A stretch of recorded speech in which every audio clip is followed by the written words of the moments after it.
नमस्कार, मैं नु त्रिपाठी। कैसे हैं आप सभी? मैं उम्मीद करता हूँ आप सभी स्वस्थ होंगे, अच्छे होंगे। आज की जो चर्चा है ये बहुत ही इम्पोर्टेंट चर्चा है और मुझे लगता है इस पर आपको बहुत विशेष ध्यान देना चाहिए। आप जैसा कि जानते हैं कि 72 सालों से जब तक जब से हमारा भारत देश आज़ाद हुआ है, आज तक कोई भी राजनेता यदि आया है, तो वो सिर्फ़ राजनीति करने आया है। आपने एक बार अक्सर देखा होगा एक बात को कि जो व्यक्ति क्राइम करता है, उसे तुरंत ये लोग टिकट पकड़ा देते हैं और नेता बना देते हैं। चाहे कितना भी बड़ा क्रिमिनल से क्रिमिनल ना हो, लेकिन उसे नेता अवश्य बना देते हैं। जब अगर देश में इस तरीके के नेता होंगे, तो आपको क्या लगता है कि आपको इंसाफ मिल सकता है? जी नहीं। जानकारी के लिए आपको बता दूं कि जातिवादी की मानसिकता रखने वाले वो नेता जिन्हें शर्म आनी चाहिए, आज उन्हीं का मैं चिट्ठा खोलने जा रहा हूं। और मैं जानता हूं कि ये चिट्ठा खोलने के बाद उनके पेट में दर्द और उनके समर्थकों को बड़ी तकलीफ होगी, क्योंकि बोलना मुझे ऐसा लगता है एक संवैधानिक हमारा अधिकार है, तो मैं बोल रहा हूं। आप विचार कीजिए कि आपने देखा होगा एक बनारस के मिश्रा मिश्रा हुआ, कभी बोला भी जा सकता है कि रहा करते थे, अभी हालांकि हैं, लेकिन आगे बोला जा सकता है, क्योंकि ऐसे लोगों को मैं क्या कहूँ क्या बोलूँ, ये शायद दुर्भाग्यपूर्ण है। ये आम जनमानस को समझना होगा कि ये तिकड़ी क्या होती है। जब आप ऐसे लोगों को नेता बना देते हैं, तो कहीं ना कहीं ये लोग ही तो देश को लूटते और खाते हैं। आप सोचिए कि उल्टी सीधी बयानबाजी करने के बाद समाजवादी पार्टी जाती है, उन्हें टिकट थमा देती है। मतलब मिश्रा जी का एक चैनल है, अपना पर्सनल चैनल, उसको फंड देते हैं महीने में 10, 20, 50 हज़ार।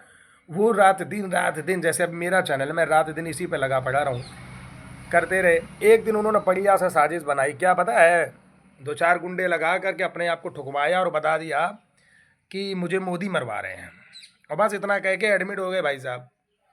हॉस्पिटल में एडमिट होने के बाद में क्या हुआ पता है आपको? सोई अखिलेश यादव जी पहुंचे और फटाक से उनको टिकट दे दी कि लाओ जाओ बेटा, आशीर्वाद है हमारा। ऐसे होती भैया हमारे देश की राजनीति। ये आम जनता को चूतिया बनाने वाले नेता, आज मैं जो आपको चिट्ठा खोल रहा हूँ। वहीं दूसरी तरफ आपको बताऊँ, नाम आप मैं उसका लेकर के क्या पता, क्योंकि मुझे नाम से भी ऐसे लोगों से एलर्जी है। एक महिला है जिसका नाम है मेहा लाठौर, ठीक है ना? आप समझदार हैं, आप समझ गए होंगे। वो कहती है कि क्या मैं मोदी जी के भारत सरकार से कि मैं आवाज़ भी नहीं उठा सकती या बात नहीं कर सकती। मुझे उस महिला से बुराई नहीं है, क्योंकि मैं महिलाओं का बहुत सम्मान करता हूँ। आपको जानकारी के लिए बता दूँ, ये जो तिलक लगाता हूँ ना, तो तिलक की मर्यादा होती है, उस मर्यादा में रहकर बात कर रहा हूँ। लेकिन मेरे देश के अंदर यदि कोई गलत करता है, तो तकलीफ होती है। हमारे इन मासूमों के साथ कोई अगर भेदभाव करता है, तो तकलीफ होती है। हमारे इन लोगों के साथ कोई गलत करता है, तो बड़ी तकलीफ होती है। इस तकलीफ को लेकर के मैं बता रहा हूँ। उसे सिर्फ मोदी सरकार दिखाई देती है। बंगाल में पूरा बंगाल जल के राख हो गया, तो क्या वहाँ पर सरकार को नहीं घेरा जा सकता था? घेरा जा सकता था ना। ऐसी ऐसे ऐसे राजनीतिक लोग, और कहते क्या हैं कि मेरे ऊपर देशद्रोह का मुकदमा लगवा दिया मोदी जी ने, तो क्या मैं अपने संवैधानिक अधिकार से मोदी जी से सवाल भी नहीं कर सकती? अरे कौन कहता कि मत करो सवाल? करो सवाल। लेकिन अगर किसी, आप अगर एक कलाकार अपने आप को बोलते हैं, मैं कहता हूँ तुम्हारी जैसी गायिका, मैं सच में बताऊँ, मैं बहुत ज़्यादा गंदा बोल नहीं पाऊँगा, कि बहुत कुछ चाटते घूमती हैं, तुम गायिका हो।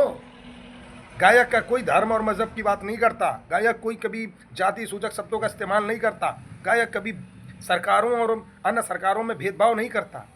तुम अपने आप को गायिका बोलती हो, तुम गायिका नहीं हो। तुम्हें चाहिए 2027 में टिकट, जिसकी तैयारी आप कर रही हैं। और माननीय अखिलेश यादव जी ऐसे लोगों को तो ढूंढते रहते हैं। तो यदि मुझे लगता है कि समाजवादी पार्टी में जाना है, तो अपराध करिए और समाजवादी की टिकट ले लीजिए। ये सच्चाई बता रहा हूँ, बहुत क्लियर बात। मैं भाजपा की भी तारीफ नहीं करूंगा, भाजपा में भी ऐसे ऐसे नेता भरे पड़े हैं जिन्होंने इतना क्राइम किया है कि हद से ज़्यादा। तो मैं किसी पार्टी का समर्थन नहीं कर रहा हूं, मैं बस दुख है मुझे इस बात का कि हमारे देश की अगर राजनीति इसी तरह रहेगी, क्या होगा इस देश का।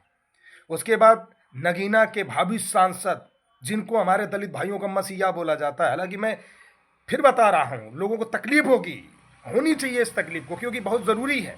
मैं साइड में आपको दिखा दे रहा हूँ।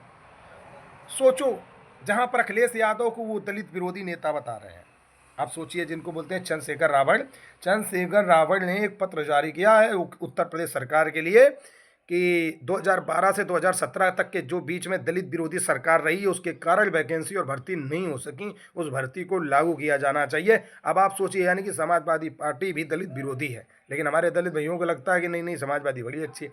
अब बताओ, आपस में जब ये नेता एक नहीं हो सकते, तो अब आप बताइए आम जनता का क्या होगा। मैं भी बाबा साहब के संविधान का ही पालन करके ही आपसे अपनी बात रख रहा हूँ, तर्क और वितर्क में बात कर रहा हूँ। लेकिन बड़ी तकलीफ होती है कि जब हमारे देश में हमारी आम जनता के साथ, हमारे अपने लोगों के साथ, और कहीं ना कहीं ये संवैधानिक नियमों का उल्लंघन है और हनन है।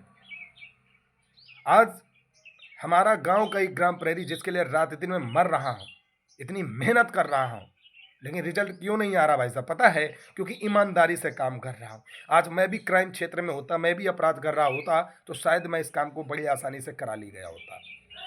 लेकिन प्यारे मित्रों, ये जवाब आपको 15 मई को देना होगा।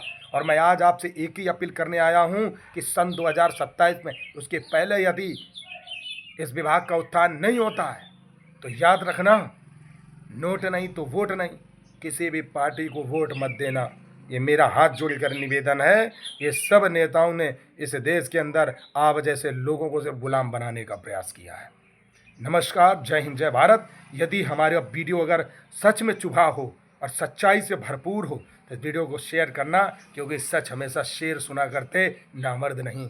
जय हिंद, जय भारत।